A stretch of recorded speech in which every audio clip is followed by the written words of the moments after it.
Hello, I am Dr. Gautam Das, a neurologist working at Bangun Institute of Neurosciences, Kolkata, as a neurologist.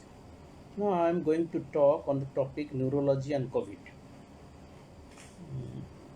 This COVID 19, we all know that this is a pandemic as declared by WHO in the month of February, and it affects all ranges of human beings, irrespective of caste, gender, etc.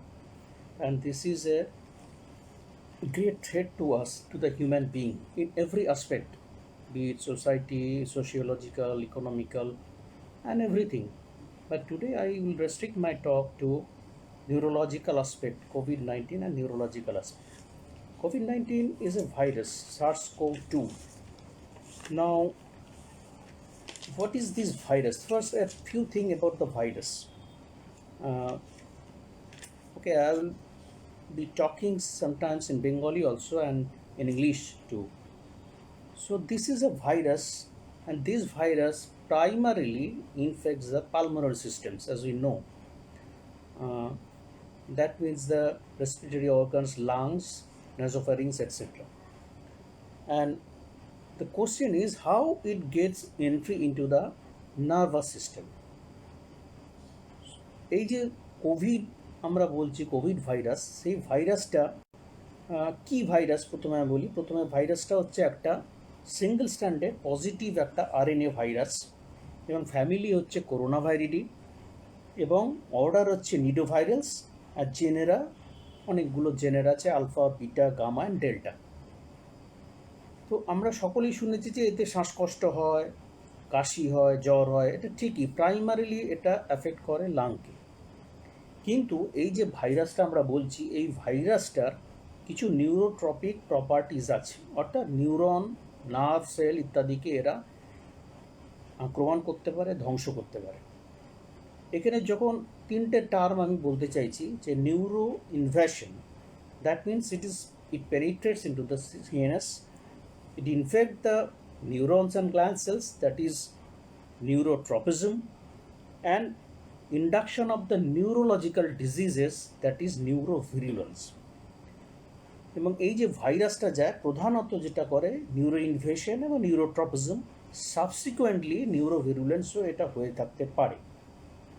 এখন corona virus, এই যে আমরা যেটা বললাম এতগুলো family রয়েছে, তার আবার কিছু সাবটাইপস আছে। সাবটাইপসগুলো ডিপেন্ড করে তার উপরে কী কী প্রোটিন আছে, স্ট্রাকচারাল প্রোটিন, অর্থাৎ গঠন করার জন্য এই যে ভাইরাসটার গঠনমূলক তার কিছু প্রোটিন থাকে, এস, ই, এম, এন, এরকম।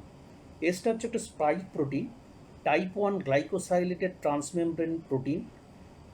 এটা কী করে helps in recognition of the host cell receptor, মানে যে টিস্যুকে যে জায়গায় যাবে সেই জায়গাটাকে আক্রমণ করার জন্য প্রথমে দরকার চিহ্নিতকরণ করে, সেই চিহ্নিতকরণ করে ভাইরাসের এই স্ট্রাকচারাল প্রোটিন এস। এছাড়া ভাইরাস তার নিজের স্ট্রাকচারকে বজায় রাখার জন্যে envelope protein E, membrane protein M and nucleocapsid protein N, এইগুলো থাকে নিজের স্ট্রাকচারকে রক্ষা করার জন্য। সেই জন্যে এই ভাইরাসটার দুটো জিনিস, একটা যে হোস্ট সেল তাকে আক্রমণ করলো এবং নিজের স্ট্রাকচারটাকেও বজায় রাখতে শুরু করলো, পারলো আর কি। তাহলে এই ভাইরাসটা ঢোকে কোথা থেকে? নিউরনসের মধ্যে।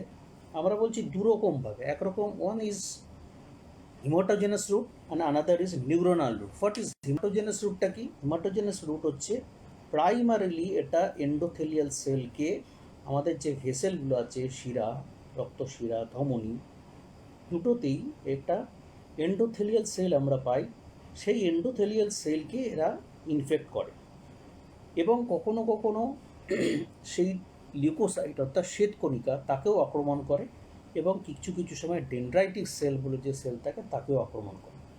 এন্ডোথেলিয়াল সেলকে আক্রমণ করে নষ্ট করার ফলে যেটা হয়, যে ব্লাড ব্রেন ব্যারিয়ার যে জায়গাটা রয়েছে সেইটা খানিকটা নষ্ট হয়ে যায়, এবং তার মধ্যে দিয়ে তারা ঢুকতে পারে। লিউকোসাইটের উপর আক্রমণ করে শ্বেতকণিকার মাধ্যমে এরা ঢুকতে পারে, এবং ডেনড্রাইটিক সেল যখন নষ্ট হয় এবং সেটার মাধ্যমেও এরা ঢুকতে পারে ডিউরাল টিস্যুতে। এরপরেও যেটা হচ্ছে যে লিউকোসাইটের মধ্যে পার্টিকুলারলি এরা মনোসাইটকে ইনফেক্ট করতে পারে, এবং মনোসাইটকে ইনফেক্ট করার ফলে যেটা হয়, সেটা হচ্ছে মনোসাইটস ইনফেক্ট করার ফলে ডিফারেন্সিয়েটস ইন্টু ম্যাক্রোফাজ, এবং ম্যাক্রোফাজ একটা ভাইরাসের রিজার্ভার হিসেবে অনেক সময় কাজ করতে পারে। এইটা মোটামুটি গেল রক্তবাহিত ইনফেকশান। কী করে রক্তবাহিত হয়ে এরা ব্রেনে ঢুকতে পারে বা নার্ভাস টিস্যুতে ঢুকতে পারে। এবার হচ্ছে নিউরোনাল রুট। নিউরোনাল রুট কি, আমরা বলছি পেরিফেরাল নার্ভগুলোকে ধরে তারা আসতে পারে, নার্ভকে ইনফেক্ট করে। And in a retrograde manner by active axonal transport, নার্ভের যে অ্যাকশন আছে তার মধ্যে অ্যাকশনাল প্লাজমের মধ্যে দিয়ে ট্রান্সপোর্ট করতে পারে, অ্যাকশন বরাবর এসে এরা নার্ভকে ধরতে পারে। এবং প্রধানত যেটা আমরা বলেছিলাম যে শ্বাসনালীতে আমরা ঢুকছি, শ্বাসনালী অর্থাৎ কিনা নেসোফ্যারিংস, নাক দিয়ে গন্ধ শুকছি ইত্যাদি, তখন এটা অলফ্যাক্টরি বাল্ব, তাকে এরা ইনফেক্ট করতে পারে। অ্যালফ্যাক্টরি বাল্বকে ধরে এরা ব্রেনে পৌঁছায়, ব্রেন থেকে মেডালা ইত্যাদিতে পৌঁছতে পারে, সেরিবেলামে যেতে পারে, এবং এই যাওয়ার মধ্যে দিয়ে যেতে যেতে এরা সমস্ত জায়গাগুলোকে এরা নষ্ট করতে করতে যেতে পারে। এখন মেকানিজমটা কি করে নিউরোভিরুলেন্স আমরা যেটা বলছিলাম যে ইনফেকশন করছে, তার মেকানিজমটা, এটা তো লোকালাইজেশন হলো, তারা ইনফেক্ট করলো এবং নষ্ট করছে কী করে। একটা হচ্ছে আমরা বলছি যে প্রাইমারিলি টার্গেট যেহেতু হচ্ছে লাং, এরা লাংকে ইনফেক্ট করার ফলে একটা হাইপোক্সিয়া তৈরি হয়, এবং ব্রেনেতেও সেটা যদি নাও গিয়ে পৌঁছে হাইপোক্সিয়া ইনডিউসড ইনজুরি, সেটা একটা করে ব্রেনটাকে নষ্ট করতে পারে। আর এছাড়া হতে পারে কি, যে ভাইরাসগুলো আক্রমণ করলো, তার ফলে একটা ইনফ্ল্যামেশন হলো, এবং ইনফ্ল্যামেশন করে সেইটা সারা দেহে যখন ইনফ্ল্যামেটারি একটা প্রভাব তৈরি করছে, তার মধ্যে ব্রেনকেও ওরা আক্রমণ করছে এর মধ্যে দিয়ে, এবং ব্রেনকেও নষ্ট করার জায়গায় এরা যেতে পারছে। এবং এই যে আমরা প্রায় একটা কথা শুনি সাইটোকাইন স্টর্ম, যখন এটা লাঙে যায়, রেসপিরেটরি এপিথিলিয়াম, সেটা হচ্ছে একটা প্রাইমারি ডিফেন্স মেকানিজম, সেই এপিথিলিয়ামকে নষ্ট করছে। যেই নষ্ট করছে, একটা ইনফ্ল্যামেটারি ক্যাসকেড শুরু হচ্ছে, এবং তখন তার মধ্যে বিভিন্ন ধরনের কেমিক্যালস, কেমোকাইন্স লিবারেটেড হয় ডিউ টু ইনফ্ল্যামেশন, এবং তার মধ্যে ইন্টারলিউকিন একটা, এবং যখন একটু পরের দিকে ইন্টারলিউকিন লিবারেশন হচ্ছে, সে কিন্তু একটা ব্যাপক পরিমাণে ইন্টারলিউকিন-6 এটা ব্যাপক পরিমাণে বার হতে থাকে টু প্রোটেক্ট এবং ভাইরাসটাকে নষ্ট করতে। খুব মজার ব্যাপার হলো, ভাইরাসটা নিজে কিন্তু যতটা না নষ্ট করে, এই ভাইরাসের জন্য যে ইনফ্ল্যামেশন হচ্ছে, যে ইমিউনিটিটা তৈরি আমাদের রয়েছে, তাকে যে আটকানোর জন্য যে ইন্টারলিউকিন-6 বেরোচ্ছে, সে নষ্ট করে দিচ্ছে অনেকটা বেশি। অর্থাৎ সাইটোকাইন স্টর্ম ইন্টারলিউকিন-6 তৈরি করছে টু প্রোটেক্ট দ্য ভাইরাস, সেইখান থেকে গিয়ে ইনফ্ল্যামেশন রিলেটেড যে নিউরোভিরুলেন্স বা নিউরন টিস্যুকে আক্রমণ করছে, নষ্ট করছে, এইভাবে আমরা করতে পারি। এখানে একটা কথা আসছে বারবার, আমরা শুনেছি যে অ্যাঞ্জিওটেনসিন কনভার্টিং এনজাইম এস, তার আবার দুটো রকম আছে, আর 2, 3, 1, 2 এরকম রয়েছে। প্রধানত যেটা থাকে এন্ডোথেলিয়াল টিস্যু, রেসপিরেটরি এপিথেলিয়াম, সেখানে হচ্ছে ACE2। এবং এই যে ভাইরাসগুলো সে যে ঢুকবে, তার গেট এন্ট্রি হিসেবে এইখানে একে বাহন করে চলে, অর্থাৎ S2কে উপরে এই রিসেপ্টারের উপরে চেপে বসে, এবং তার মাধ্যমে সে যেতে পারে। কিন্তু যখন এই যে ইনফেকশানটা হচ্ছে, যেই বাইন্ডিং হলো S2 রিসেপ্টারটা নষ্ট হতে শুরু করে, এবং S2 রিসেপ্টার নষ্ট হওয়ার ফলে এন্ডোথেলাইটিস, সেখান থেকে আস্তে আস্তে ভাইরাস ঢুকে পড়লো, এনকেফালাইটিস, ইন্টারসেরিব্রাল হেমারেজ, মায়ালাইটিস, এগুলো তৈরি করতে শুরু করলো। ইভেন স্কেলিটাল মাসেলকেও সেভাবে ঢুকে সে নষ্ট করতে পারে। শুধু S2 না, এই যে S2 কমে গেল, তখন S2 কমে যাওয়ার পরে কিন্তু শুধু S2 যে কমে যায় তা না, একটা সার্জ হয় S1, অ্যাঞ্জিওটেনসিন কনভার্টিং এনজাইম 1, তার একটা সার্জ হয়, যেহেতু SE2 কমে যাচ্ছে, তার একটা সার্জ হয়। এবং এই যে SE2 যে কমে যাচ্ছে, এই S1 যে বেড়ে যাচ্ছে, সে কিন্তু নিজে বেড়ে গিয়ে ইন্ট্রানিউরোনাল একটা ড্যামেজ করতে পারে, একটা ইনফ্ল্যামেশন, ডিজেনারেশন, এবং করে পুরো নার্ভাস সিস্টেমটাকে নষ্ট করার জায়গায় সে চলে যেতে পারে। তাহলে আমরা কি দেখলাম, যে মূলত বাইন্ডিং করলো S2তে, S2কে নষ্ট করলো, সেইভাবে একটা ইনজুরি হলো। S2 কমে যাওয়ার ফলে S1-এর যে সার্জ হচ্ছে, সে আবার টক্সিক একটা কাজ তৈরি করছে, নিউরোডিজেনারেশন করছে, সেভাবেও সে নার্ভাস টিস্যুকে নষ্ট করতে পারে। এর আগেও অনেকগুলো প্যান্ডেমিক আমরা দেখেছি, বার্ড ফ্লু দেখেছি, তার কথা শুনেছি, ইনফ্লুয়েঞ্জার কথা শুনেছি। এইরকম ঘটনাগুলোর মধ্যে সেখানেও কিন্তু আমরা দেখেছি এই ধরনের একটা অ্যাকশনাল পলিনিউরোপ্যাথি বা এই ধরনের জিনিসগুলো কিছু কিছু ক্ষেত্রে হয়ে গেছে। এবং পার্টিকুলারলি যখন এই যে কোভিড ভাইরাস এসছে, তার মধ্যে যেটা দেখুন এখানে একটা রিপোর্ট করছে তাইওয়ান থেকে সাই এট অল, তারা 5টা কেস পেয়েছিল। সেখানে লার্জ ভেসেস ইস্কেমিক 5টা cases of large vessel ischaemic stroke, 3 cases of axonal polyneuropathy, 2 cases of myopathy এবং 3 কেসেস অফ রেডোমায়োলাইসিস। অর্থাৎ দেখা যাচ্ছে পুরো স্পেকট্রামটা, ব্রেনে ধরেছে, নার্ভে ধরেছে, মাসেলে ধরেছে, এবং সব কটা কম্পোনেন্ট আমরা নার্ভাস সিস্টেমে যে কটা কম্পোনেন্ট আছে একদম brain, spinal cord, nerve, roots, manual junction, muscles, এই সমস্ত জায়গাকে কিন্তু এরা ধরতে পারে, ধরার জায়গায় রয়েছে। এখন এইভাবে একটা হতে পারে। আর একটা হতে পারে যে এই যে ইনফেকশান হচ্ছে, ইনফেকশান হওয়ার ফলে যে পালমোনারি ইনফেকশান হলো বা অন্য কোনো জায়গায় ইনফেকশান হলো, হওয়ার ফলে যেটা একটা ক্রিটিক্যালি ইল হয়ে যায়, এবং ক্রিটিক্যাল ইলনেস যখন হচ্ছে সেই ক্রিটিক্যাল ইলনেস সেটা নিজে একটা নিউরোপ্যাথি, মায়োপ্যাথি করতে পারে, যাকে আমরা ইংরেজিতে বলি critical illness neuropathy, critical myopathy, এগুলো দিয়ে করতে পারে। এবং সবথেকে একটা ভয়ের ব্যাপার হচ্ছে আমরা অনেক সময় এখানে স্টেরয়েড ইউজ করতে হয় বাধ্য। সেইখানে এটা একটা চ্যালেঞ্জ হিসেবে এসে দাঁড়াচ্ছে যে এখানে আমরা স্টেরয়েড ইউজ করবো, use steroid or not to use steroid, এটা একটা ডায়লেমা আছে। সেটা situation basis on the situation, জাজিং the individual case, জাজিং the risk benefit ratio, we prescribe the steroid in different cases. এবং আর একটা জায়গা আছে যে এই যে ক্রিটিক্যাল ইলনেসের ফলে যেটা হয়, আমরা প্রলং বেড রেস্টে রেখে দিই, একটা বেড রেস্টে থাকতে হয়। এই প্রলং বেড রেস্ট সেও কিন্তু অন্যরকমভাবে নার্ভাস সিস্টেমটাকে এফেক্ট করে যাচ্ছে।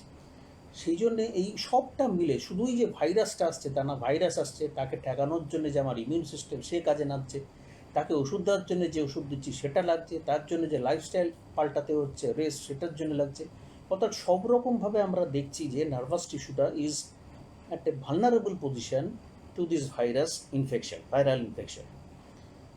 এবং এর ফলে কী হচ্ছে, যে ভাইরাসটা ইনফেকশন করছে ব্রেনকে, কী হচ্ছে, একটা ইনফ্ল্যামেটরি কন্ডিশন ব্রেনের মধ্যে তৈরি হচ্ছে, সেরিব্রাল ইডিমা হচ্ছে, মেনিনজেস, যেটা আমার ব্রেনকে ঘিরে রাখা যে পর্দাগুলো রয়েছে মেনিনজেস, সেই মেনিনজেসের মধ্যে ভ্যাসোডাইলেটেশন হচ্ছে, নষ্ট হচ্ছে মেনিনজেস, ইনফেক্টেড হচ্ছে, লিম্ফোসাইটিক ইনফিল্ট্রেশন হচ্ছে এবং ইস্কেমিক ডিমাইলিনেশন হচ্ছে, করে সেগুলো নষ্ট হতে থাকে।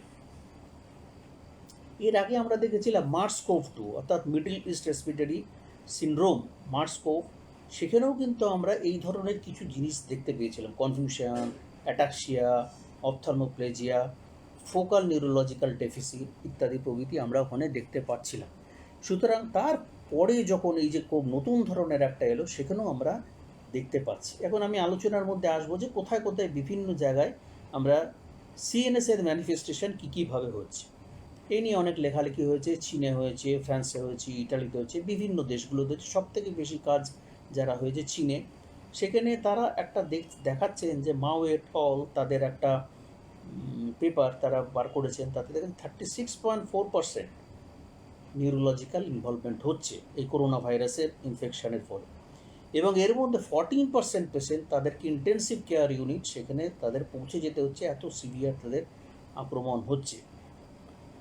এখন সিএনএস মানে সেন্ট্রাল নার্ভাস সিস্টেম, অর্থাৎ কিনা ব্রেন, স্পাইনাল কর্ড, এইটুকুকে আমরা বলি সেন্ট্রাল নার্ভাস সিস্টেম। এর বাইরে নার্ভাস সিস্টেমের যেটা আছে, অর্থাৎ কিনা রুট আছে, পেরিফেরাল নার্ভ আছে, প্লেক্সাস আছে, মায়োনিউরাল জাংশন আছে, মাংসপেশি, মাসল আছে, এইটাকে পুরোটাকে আমরা বলছি পেরিফেরাল নার্ভাস সিস্টেম। যেটা দেখা যাচ্ছে যে এই করোনা ভাইরাসের ফলে সবটাই, মানে দুটোই, central nervous system, peripheral nervous system, দুটোই কিন্তু এফেক্টেড হতে পারে। তাহলে এফেক্টেড যে হচ্ছে আমরা বুঝবো কী করে, অর্থাৎ কিনা তার লক্ষণগুলো কি, manifestation, what are the CNS manifestations? The most common manifestations is headache and dizziness, headache and dizziness. কিন্তু হেডেক অ্যান্ড ডিজিনেস বললেই কি আমরা বুঝে নিতে পারবো যে কোভিড হয়েছে? না, সবসময় না, কিন্তু এটা নিশ্চয়ই যে অনেকেরই দেখা যায় যে হেডেক ডিজিনেস দিয়ে শুরু করে, এবং এর বিপদ কিন্তু অনেকটা আছে। হেডেক ডিজিনেসকে খুব সহজেও সাধারণ ব্যথা বলে আমরা অনেক সময় ছেড়ে দিই। এই কোভিড ছাড়াও অন্যান্য জায়গায় আমরা ছেড়ে দিয়েছি হেডেক, ঠিক আছে, মাথা ব্যথার চেয়ে কমে যাবে, দুটো প্যারাসিটামল খেয়ে নে, একটা অ্যাসপিরিন খেয়ে নে, একটা স্যারিডন খেয়ে নে। আলটিমেটলি দেখা গেছে যে তার মাথায় ব্রেন টিউমার হয়েছে, তার সাবআরাকনয়েড হেমারেজ হয়েছে এবং মারা গেছে অনেক সময় বেশি। সুতরাং যেটা সতর্কবাণী আমরা বলতে চাইছি যে এটা কিন্তু it may be a forerunner of meningitis, encephalitis and cerebrovascular event. অর্থাৎ আপনারা কখনো এটাকে অবহেলা করবেন না, ডাক্তারের কাছে যাবেন, পরামর্শ নেবেন, বিশেষ করে এই প্যান্ডেমিক সিচুয়েশন। কারণ এটা একটা মেনিনজাইটিস হোক, এনকেফালাইটিস হোক, তার পূর্বশর্ত হিসেবে কাজ করতে পারে। কোনো স্ট্রোক বা সেরিব্রোভাস্কুলার অ্যাক্সিডেন্ট তার পূর্বশর্ত হিসেবে কাজ করতে পারে। দ্বিতীয়ত যেটা আমরা বলতে চাইছি যে খুব কমন, এটা কাগজে প্রায় লেখা হয় যে অ্যানসমিয়া, গন্ধ পাচ্ছে না, শুকতে পাচ্ছে না।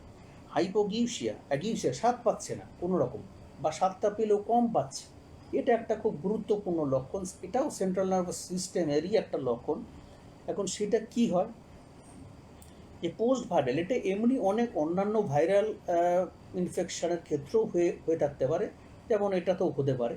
তারা কি করে, অলফ্যাক্টরি বাল্ব যেটা রয়েছে, অলফ্যাক্টরি বাল্ব বা অলফ্যাক্টরি যে টিস্যুগুলো রয়েছে, তার একটা ডিসইনফেকশন হয়, এবং প্রথম এই রেসপিরেটরি প্যাসেজ দিয়ে গিয়ে সে ওইখানটায় বাসা বাঁধে এবং তাকে নষ্ট করে ফেলতে পারে।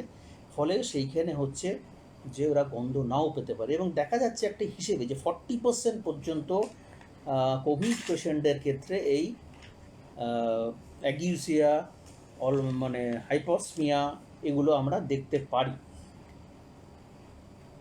এবং এটা বিভিন্ন যত সারা পৃথিবীতে যে প্যান্ডেমিক হয়েছে, সেটা ইউকে বলুন, ইউএসএ বলুন, ফ্রান্স বলুন, ইরান বলুন, সবেতেই প্রধানত একটা খুব গুরুত্বপূর্ণ অংশ, একটা মেজরিটি অংশ তারা কিন্তু এটা নিয়ে প্রেজেন্ট করেছে। এখন কেন প্রেজেন্ট করছে, কেন আসছে, ভাইরাসটা যাচ্ছে কোথা দিয়ে? এই যে ভাইরাসটা যাচ্ছে, তার আগে আমরা জানি যে অলফ্যাক্টরি সেন্সারি নার্ভ যেটা আছে, নিউরনস, তারা কিন্তু S2 যে আমরা রিসেপ্টার, S2 যে প্রোটিনের কথা বললাম, S2 রিসেপ্টার, সেটা কিন্তু থাকে না। সেটা থাকে না। ট্রান্সমেমব্রেন প্রোটিন সেরিন যে রিসেপ্টার, সেটাও থাকে না। তা সত্ত্বেও দেখা যাচ্ছে হচ্ছে কেন? তখন দেখা যাচ্ছে যে এছাড়াও যে এপিথেলিয়াল সেলস আছে, সাসটেন্টিকুলার সেলস আছে, স্টেম সেলস আছে, সেইগুলোকে কিন্তু আক্রমণ করছে এই কোভিড ভাইরাস, যার ফলে তারা কিন্তু সেইখানে নষ্ট করে দিতে পারে। এবং শুধু সেটা নয়, সেইখান থেকে অলফ্যাক্টরি বাল্বের মধ্যে দিয়ে, আগেও আমি যেটা বললাম যে ব্রেনের মধ্যে গিয়ে ব্রেনকেও তারা অ্যাটাক করতে পারে। তাহলে দুভাবে তারা নষ্ট করতে পারে, একটা হচ্ছে ভাস্কুলার, এবং এই যে ভ্যাসকুলার, সেটা একটা significant inflammation is there, and in that case, due to inflammation and inflammatory injury, they destroyed the cells, the olfactory cells. Secondly, there are imbalances due to these inflammatory cascades. There are imbalances in the water and electrolytes, and these again give rise to damage to the olfactory cells. Again, vascular damage may be there due to epithelial endotheliitis, সেটার জন্য হতে পারে। এবং এই সবকটা mechanism একসাথে কাজ করেও এদেরকে নষ্ট করতে পারে। সুতরাং আমাদের এই যখনই কেউ বলবে যে আমার গন্ধ পাচ্ছি না, স্বাদ পাচ্ছি না, মাথা ব্যথা করছে, ডিজিনেস হচ্ছে, we should be aware of this situation, যেরকম একটা হতে পারে। এটা তো গেল একটু সাধারণ ধরনের। এবার একটু ধরুন যে ডেঞ্জারাস পয়েন্ট কী হতে পারে, যে একটা সেরিব্রোভাস্কুলার অ্যাক্সিডেন্ট, স্ট্রোক। আমাদের আউটডোরে এই পিরিয়ডটা পুরো খোলা ছিল। আমরা দেখেছি যে স্ট্রোক পেশেন্ট, COVID-19 পেশেন্ট, সে স্ট্রোক নিয়ে এসছে, স্ট্রোক নিয়ে প্রেজেন্ট করেছে, তাদের স্ট্রোক হয়েছে। কেন হতে পারছে স্ট্রোক? এবং এই যে স্ট্রোকগুলো যে আসছে, তাদের কিছু চরিত্র আমরা দেখতে পাচ্ছি। দেখা যাচ্ছে একটা লঙ্গার ডিউরেশন, মানে কেন হচ্ছে আমরা ভাবতে চেয়েছিলাম যে associated history of সেরিব্রোভাস্কুলার accident is associated with longer duration of hospital stay and associated with acute respiratory distress syndrome and poorer overall outcome. সুতরাং এই যে যদি কোনো পেশেন্ট, COVID-19 পেশেন্ট, তার স্ট্রোক হয়, তার আউটকাম ভীষণ পুয়ার। আমাকে ভীষণভাবে খেয়াল রাখতে হবে বিভিন্ন কারণে, যে এমনিতেই স্ট্রোক পেশেন্ট একটা ইমার্জেন্সি পেশেন্ট, খারাপ জিনিস। COVID-19 উপর যদি স্ট্রোক হয়, সেটা আরও খারাপ জিনিস। এবং আরও সবথেকে মারাত্মক হচ্ছে COVID-19 প্যান্ডেমিকে তাকে ম্যানেজ করা, তাকে ট্রান্সপোর্ট করে নিয়ে যাওয়া, এবং আমরা পরে আসছি আমরা ম্যানেজমেন্টের ক্ষেত্রে, সেগুলো সবটা মিলে কিন্তু একটা খুব গুরুত্বপূর্ণ জায়গা। সুতরাং এই স্ট্রোকের ব্যাপারটাকে আমাদের খুব গুরুত্ব সহকারে দেখা উচিত। কোন ধরনের স্ট্রোক বেশি আমরা দেখতে পাচ্ছি? আমরা দেখতে পাচ্ছি যে কোন ধরনের জিনিস আমরা দেখতে পাচ্ছি যে একটা বেশিরভাগ ক্ষেত্রে ischemic stroke, acute ischemic stroke হচ্ছে। ইন্ট্রাসেরিব্রাল হেমারেজও হচ্ছে, কিন্তু তুলনামূলকভাবে কম, কিন্তু অনেক বেশি ইসকেমিক স্ট্রোক হয়। অ্যাকিউট ইসকেমিক স্ট্রোক হচ্ছে, সেরিব্রাল ভেনাস সাইনাস থ্রম্বোসিস হচ্ছে, এবং ইন্ট্রাসেরিব্রাল হেমারেজ সেটাও হচ্ছে। তাহলে এগুলো কেন হচ্ছে? এগুলো তো আমরা জানি যে স্ট্রোক তো তার নিজের কারণ হতে পারে কি না, রক্তনালীর মধ্যে রক্তটা জমে যাচ্ছে, থ্রম্বোসিস হচ্ছে। তাহলে কোভিড-19 কি এমন কোনো সিচুয়েশান তৈরি করছে যাতে হচ্ছে রক্ত জমে যাওয়াটা ত্বরান্বিত হচ্ছে? ঠিক তাই করে। কারণ কোয়াগুলোপ্যাথি বলুন, risk of thrombotic events, thromboembolism, এগুলো সবটাই কোভিড-19 ক্ষেত্রে হতে পারে। কেন? ওই যে আবার বললাম, ইনফ্ল্যামেটরি কাসকেড যে তৈরি করছে, ইন্টারলিউকিন-6 যে তৈরি করছে, এবং এইগুলোর ফলে যেটা হচ্ছে এই ইনফ্ল্যামেটরি মার্কারগুলো অনেক বেড়ে যায়। সেই মার্কারগুলোকে সিরিয়াক্টিভ প্রোটিন, ডি ডাইমার বেড়ে যাচ্ছে, ফিব্রিনোজেন বেড়ে যাচ্ছে। এই যে বেড়ে যাওয়া মার্কারের সবই প্রোথ্রম্বোটিক, অর্থাৎ কিনা থ্রম্বোসিস করে দেওয়ার পক্ষে একটা অনুকূল পরিবেশে তৈরি করছে। ফলত এই জায়গাটা তৈরি হওয়ার জন্য একটা স্ট্রোক হওয়ার সম্ভাবনাটা খুব বেড়ে যাচ্ছে।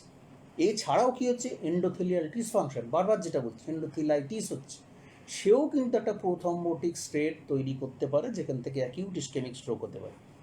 এছাড়া আরও জিনিস আছে যে রক্তের মধ্যেই আমাদের অনেক পদার্থ থাকে, অনেকগুলো এলিমেন্ট বিভিন্ন ফ্যাক্টর থাকে, কোয়াগুলেশন ফ্যাক্টর, ভনোইলেব্রান ফ্যাক্টরস, ফ্যাক্টর 8 এবং আদার মার্কার্স অফ ইনফ্ল্যামেশন, এইগুলোও কিন্তু এক্সপ্রেস হতে থাকে কোভিড-19 ভাইরাস যদি আমাদের ইনফেক্ট করে। এবং যখনই এইগুলো ভনোইলেব্রান ফ্যাক্টর বেরোবে, ফ্যাক্টর 8 বেরোবে, তাদের আবার সেই প্রোথ্রম্বোটিক ব্যালেন্স নষ্ট হয়, সেখানে আবার স্ট্রোক হতে পারে। এটা গেল একটা ইনফ্ল্যামেটরি। আর আরেকটা কী হতে পারে, বারবার আরেকটাও যেটা আসছে, যদি লাংকে করে কেউ ইনফেকশন করে, আমরা বলছি যে হাইপোক্সিমিয়া হতে পারে। হাইপোক্সিমিয়া কি তৈরি করে? হাইপোক্সিমিয়া ইনডিউস ফ্যাক্টর HIF আলফা তারা বেরোয়, এবং তারা কি করে, সেরিব্রাল ভেসোকনস্ট্রিকশন, মানে ব্রেনের মধ্যে যে নালীগুলো আছে, রক্তনালী, তারা সেগুলোকে কনস্ট্রিকশন করে, তাদের ভিতরে রক্তকে জমিয়ে দিতে সাহায্য করে, এবং এই করে স্ট্রোক হতে সাহায্য করে। এছাড়া tissue factor, plasminogen activating factor, সেগুলো অনেক সময় কাজ করে থাকে।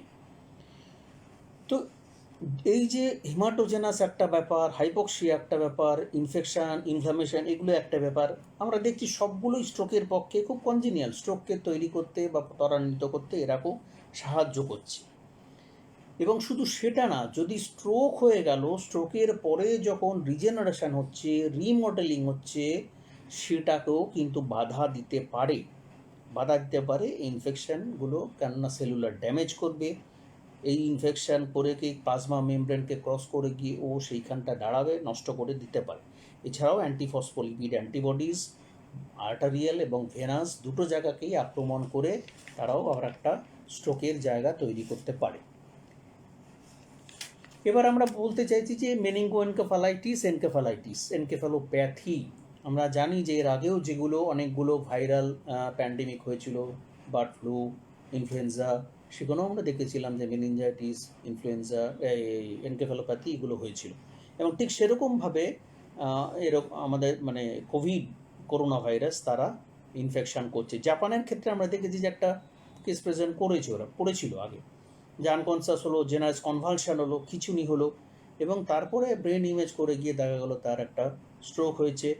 এবং দেখা গেল যে temporal lobe, mesial temporal lobe, hippocampus, এই রিজিয়নে কিছু এনকেফালাইটিস হচ্ছে, এবং এই এনকেফালাইটিস থেকে দেখা যাচ্ছে যে মানে এই করোনা ভাইরাসে এই এনকেফালাইটিসগুলো করছে এবং মেনিনজাইটিসও করছে। এরকম আমরা অনেক কেস শুধু জাপানে কেন, লস অ্যাঞ্জেলেসেও পেয়েছি, আমেরিকা, ইউকে, সব জায়গাতেই আমরা এই ধরনের পেয়েছি। তো মেকানিজমটা কি? একটা আবার বলছি যে আমরা ডিরেক্ট ইনভেশন করতে পারি সিএনএসকে। এই ভাইরাসটা সরাসরি সিএনএসে ব্লাড ব্রেন ব্যারিয়ারকে রাপচার করে পৌঁছে ইনফেকশন করতে পারে, ইনফ্ল্যামেশন ক্যাসকেড দিয়ে নষ্ট করতে পারে। আবার সেই বারে একই কথা আসছে। এখন এ তো করলো, একটা এনকেফালোপ্যাথি করলো, এছাড়া অন্য কোনোভাবে কি করতে পারে এনকেফালোপ্যাথি? আদার কজেস এর পিছনে কি থাকতে পারে, এবং আন্ডারলাইন কোনো ডিজিজ সেটা যদি থাকে, সেটা এক্সাসারবেট করে অনেক সময় ইনফেকশনের ফলে। যার কোনো এনকেফালোপ্যাথি, একটা স্লো এনকেফালোপ্যাথি ছিল, সেটা আরও বেড়ে যেতে পারে। এছাড়া হতে পারে অ্যাসোসিয়েটেড টক্সিক কোনো এনকেফালোপ্যাথি হতে পারে, কোনো মেটাবলিক এনকেফালোপ্যাথি হতে পারে, হাইপক্সিক এনকেফালোপ্যাথি হতে পারে, স্ট্রোক সে একটা এনকেফালোপ্যাথি তৈরি করতে পারে।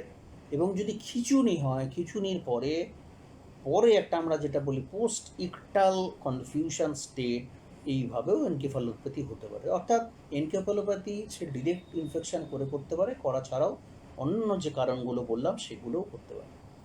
এখন এই যে করতে পারে, আমরা এমনিতেই জানি যে স্ট্রোক ব্যাপারটা হচ্ছে একটা বয়স্কদের রোগ সাধারণভাবে, বাচ্চাদেরও হয়, মাঝবয়সীদেরও হয়, ইয়ং অ্যাডাল্টের তাদের ক্ষেত্রে একটু প্রকোপটা কম, একটু অন্য ধরনের জিনিস কাজ করে। তাহলে এল্ডারলিরা স্ট্রোক বেশি হয় এবং এল্ডারলিরা অনেক বেশি ভালনারেবল টু দিস এনকেফালোপ্যাথি। এবং যখন কোনো elderly patient with chronic underlying encephalopathy সে যখন আসছে বা একটা কোনো প্রায়র নিউরোলজিক্যাল ইনসাল্ট তার মধ্যে রয়েছে, সে তার যখন ইনফেকশান হচ্ছে, এই ভাইরাস ইনফেকশান, সেটা অনেক সিভিয়ার ইনফেকশান হচ্ছে এবং তার ক্ষেত্রে যে ইনফেকশান হচ্ছে, স্ট্রোকটা হচ্ছে, শিশুটা অনেক বেশি সিভিয়ার প্রেজেন্টেশন নিয়ে, অ্যাকিউট স্ট্রোক নিয়ে প্রেজেন্ট করছে এবং তার আউটকামও খুব পুয়ার, মানে খুব সংক্রমণটা সাংঘাতিক, সে সংকটকালীন অবস্থায় সে চলে যাচ্ছে। উল্টো দিকে বাচ্চাদের ক্ষেত্রে দেখা যাচ্ছে সিভিয়ারিটিটা অনেক কম এবং বাচ্চাদের ক্ষেত্রে এই অ্যাফেকশনটা কম। কেন অ্যাফেকশনটা কম? বলছে যে বাচ্চাদের ক্ষেত্রে আমরা আগে বললাম যে ACE2 যে রিসেপ্টারটা যাকে বহন করে ঢোকে, সেই রিসেপ্টারের এক্সপ্রেশন বাচ্চাদের ক্ষেত্রে কম। 2 নম্বর হচ্ছে যে এই রেসপিরেটরি সিনসাইটিয়াল ভাইরাস, বাচ্চারা খুব বেশি এতে আক্রান্ত হয়। ক্রস ভাইরাল একটা প্রোটেকশান, এই রেসপিরেটরি সিনসাইটিয়াল ভাইরাসের জন্য একটা প্রোটেকশান সাধারণত পেয়ে থাকি। তারপরে যেহেতু স্কুল বন্ধ, লকডাউন ইত্যাদি প্রভৃতির ফলে যারা বেরোতে পারছে না, এক্সপোজার কম হচ্ছে, বাচ্চারা আরও বেশি, তাদের স্কুল বন্ধ, আরও বেশি ঘরের মধ্যে থাকছে, এক্সপোজার কম হচ্ছে, এইসব নানা কারণে বাচ্চাদের কিছু কম হতে পারে। কিন্তু বাচ্চাদের হয় না যেমনটা না, তাদের ক্ষেত্রেও হচ্ছে আমরা দেখতে পাচ্ছি। এবার আমরা চলে আসি সিজার, খিঁচুনি, কনভালশনের ক্ষেত্রে। এখন এটা আমরা পরিষ্কারভাবে এখনো পর্যন্ত জানতে পারিনি যে করোনা ভাইরাস সরাসরি সিজার করতে পারে কি পারে না। সেটা এখনও আমরা অনুসন্ধান চালাচ্ছি, বিভিন্ন জায়গায় বিজ্ঞানীরা দেখছেন। কিন্তু করোনা ভাইরাস হয়েছে, তার খিঁচুনি হয়েছে, কনভালশন হয়েছে, এটা আমরা খেয়াল করেছি, এটা একটা অ্যাসোসিয়েশন দেখা যাচ্ছে। এই অ্যাসোসিয়েশন কেন হচ্ছে? আবার সেই কথাগুলো আসবে, হাইপক্সিয়া ইনডিউসড হতে পারে, মেটাবলিক হতে পারে, টক্সিক হতে পারে। এবং আমরা কীরকম দেখছি, এটা নিউ, এরকম হতে পারে যার কোনো দিন সিজার ছিল না, তার ক্ষেত্রে সিজার, নিউ অনসেট সিজার হচ্ছে। এমনকি দেখা যাচ্ছে যে new onset seizure status epilepticus নিয়ে প্রেজেন্ট করছে। বিশেষ করে আমরা আগে জানি যে যখন বাচ্চা বা এই ধরনের পেশেন্টরা এপিলেপসি মানে সিজার নিয়ে প্রেজেন্ট করে এবং মূলত স্ট্যাটাস নিয়ে প্রেজেন্ট করলো, অর্থাৎ হয়েই যাচ্ছে সিজারটা, এরকম প্রেজেন্ট করলো, তাদের অটোনমিক একটা ইমব্যালেন্স, এই অটো ইমিউন একটা গণ্ডগোল হতে পারে। ইমিউন গণ্ডগোলের জন্যে প্রেজেন্টেশন করলো স্ট্যাটাস নিয়ে, এটা আমরা দেখেছি। এবং এইখানে যখন করোনা ভাইরাস সে ইমিউন একটা জায়গাকে নষ্ট করছে, সে তৈরি করতে পারে একটা স্ট্যাটাসকে। এই স্ট্যাটাসটা আমরা আবার দেখেছি যে জেনারেলাইজড হতে পারে, কিন্তু ফোকাল স্ট্যাটাস এপিলেপটিকাসটা বেশি হয়, বেশি খেয়াল আমরা করতে পারছি। এবং আমি বললাম যে এটা একটা maybe due to systemic response to this viral infection, এবং ভাইরাস যে ডিরেক্টলি নিউ অনসেট সিজার করছে সেটা না, করতে পারে বলে মনে করা হয়, কিন্তু আমাদের কাছে খুব সেরকম প্রমাণ নেই। কিন্তু আবার যা সিজার আছে তার সিজারকে যে বাড়িয়ে দেয় সবসময় সেরকমটা আমরা বলতে পারছি না যে এটা ডিরেক্টলি পজিটিভ রোল আছে কিনা। কিন্তু দেখা যাচ্ছে যে সিজারটা বেড়েও যাচ্ছে, নিউ অনসেট সিজার স্ট্যাটাস এগুলো হচ্ছে। এবং এই সাডেন আনএক্সপ্লেন ডেথ সাধারণত আমরা সিজারের ক্ষেত্রে জেনে থাকি, sudden unexplained death, unexpected death, এগুলো আমরা পেয়ে থাকি। কিন্তু কোভিড-19 এইটা হচ্ছে কিনা, কোভিড-19 জন্যেই হচ্ছে কিনা, এটা এখনও আমাদের ভাবনা চিন্তার স্তরে আছে, আমরা পরীক্ষা নিরীক্ষা করছি, সেটা দেখা যেতে পারে। এখন স্ট্যাটাস কেন হচ্ছে? একটা আমরা বললাম যে systemic response to this viral infection. আর একটা হচ্ছে যে ইম্পর্টেন্ট কারণ, আপাত দৃষ্টিতে নিরীহ কারণ বলে মনে হলো, খুব ইম্পর্টেন্ট কারণ, ইনফেকশান হওয়ার ফলে কী হয়, ইনফেকশানটার উপর যেহেতু ধ্যান চলে যায়, যে পেশেন্ট এপিলেপটিক পেশেন্ট ছিল তার এপিলেপটিক পেশেন্টের অ্যান্টি এপিলেপটিক মানে যে ওষুধগুলো খাওয়ার কথা রেগুলারলি ছিল, সেই জিনিসগুলো সে খেতে হয় অবহেলা করছে, নয় ভুলে যাচ্ছে, বাড়ির লোকে ওইটার থেকে এটাকে গুরুত্ব দিয়ে দিচ্ছে বেশি। এই অভাবটার জন্য দেখা যাচ্ছে, কমপ্লায়েন্সের অভাবের জন্য একটা এপিলেপসি বা সিজার হওয়ার প্রবণতাটা বেড়ে যাচ্ছে।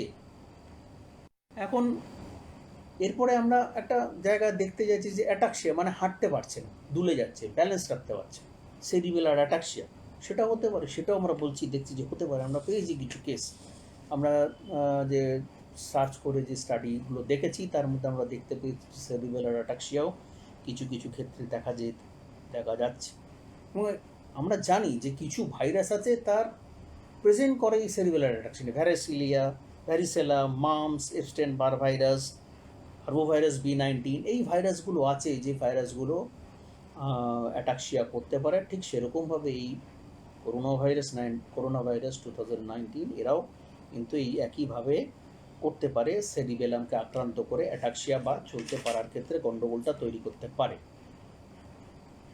মুভমেন্ট ডিসঅর্ডার আমরা দেখি, আপনারাও দেখেছেন যে অনেক সময় এরকম করে হাত বেঁকে যাচ্ছে, নড়ছে, কাঁপছে হঠাৎ করে, না সিজার না, মায়োক্রোনাসের কথা শুনেছি, সেইগুলো কিন্তু অনেক সময় হতে পারে। মায়োক্রোনাস সাধারণত জেনারেলাস বা মাল্টিফোকাল মায়োক্রোনাস হয়। এই মায়োক্রোনাসগুলো মূলত ওয়াটার অ্যান্ড ইলেকট্রোলাইট ইমব্যালেন্স তার জন্য হয়ে থাকে। এখন তাহলে বুঝবো কী করে যে এই মায়োক্রোনাসটাই কোভিডের জন্য হয়েছে কিনা? একদম সরাসরি খুব প্রত্যক্ষ প্রমাণ বলা খুব মুশকিল, কিন্তু ধরুন কোনো মায়োক্রোনাস নিয়ে কোনো পেশেন্ট এলো, তার আমরা বলছি হিস্ট্রিতে দেখতে পাচ্ছি সে গন্ধ পাচ্ছে না, সে স্বাদ পাচ্ছে না, জ্বর আছে, আমরা কিন্তু একটা ভাবনা চিন্তার মধ্যে রাখতে পারি যে কোভিড ভাইরাস এই ভাইরাসটার জন্যেই হয়ে থাকার সম্ভাবনা রয়েছে। এ তো গেল ব্রেনের কথা, খুবই ছোট করে আমি বলছি। এরপরে হচ্ছে স্পাইনাল কর্ড। স্পাইনাল কর্ড কীভাবে হতে পারে? স্পাইনাল কর্ডেও সে ইনফেকশাস মায়ালাইটিস হতে পারে। স্পাইনাল কর্ডের যে সাবস্টেন্সে নিউরাল টিস্যু আছে তাকে আক্রমণ করতে পারে। খুব কমন একটা এই কোভিড-19 তো একটা ভাইরাস, সে এমন একটা পরিস্থিতি করতে পারে যার ফলে অন্যান্য এর জনিত কারণে অন্যান্য ব্যাকটেরিয়া তারাও একটা করতে পারে। মাইকোপ্লাজমা নিউমোনি সেও একটা করতে পারে, এটা করতে পারে। এছাড়া অ্যাডেম, অ্যাকিউট ডিসেমিনেটেড এনকেফালোমায়ালাইটিস, নিয়েও প্রেজেন্ট করতে পারে। এই কোভিড ভাইরাস ইনফেক্টেড যদি পেশেন্ট হয় সে এই প্রেজেন্টেশনটা করতে পারে।